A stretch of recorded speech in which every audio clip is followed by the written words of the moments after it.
Online மூலம் தொடர்பு கொண்டு புதுவையை சேர்ந்த 6 பேரிடம் 2.66 லட்சம் மோசடி.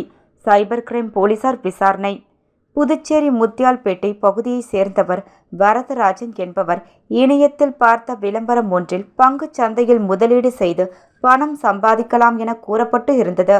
இதனை நம்பி வரதராஜன் அதில் கொடுக்கப்பட்ட லிங்கை கிளிக் செய்து ரூபாய் 1.32 லட்சத்தை முதலீடு செய்து மோசடி கும்பலிடம் ஏமாந்துள்ளார்.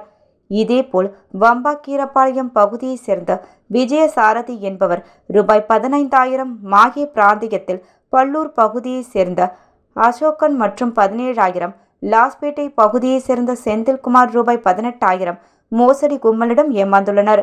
மேலும் வைத்துக்குப்பம் பகுதியை சேர்ந்தவர் ஆர்பெட் குமார் என்பவர் தெரிந்த நபர் ஒருவரின் பொய்யான இன்ஸ்டாகிராம் பக்கம் மூலம் தொடர்பு கொண்டு அவசர உதவியாக பணம் வேண்டுமென்று கேட்டதை நம்பி ஆர்பெட் குமாருக்கு ரூபாய் 10,000 அனுப்பி ஏமாந்துள்ளார்.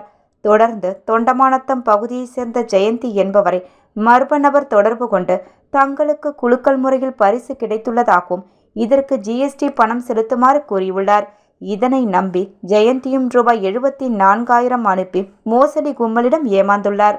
மேற்கூறிய 6 பேர் மொத்தமாக ரூபாய் 2.66 லட்சத்தை மோசடி கும்பலிடம் இழந்துள்ளனர். இதுகுறித்து பாதிக்கப்பட்டவர்கள் தனித்தனியாக புதுச்சேரி சைபர் கிரைம் காவல் நிலையத்தில் புகார் அளித்துள்ளனர். அதன் பேரில் போலீசார் வழக்கு பதிவு செய்து விசாரணை நடத்தி வருகின்றனர்.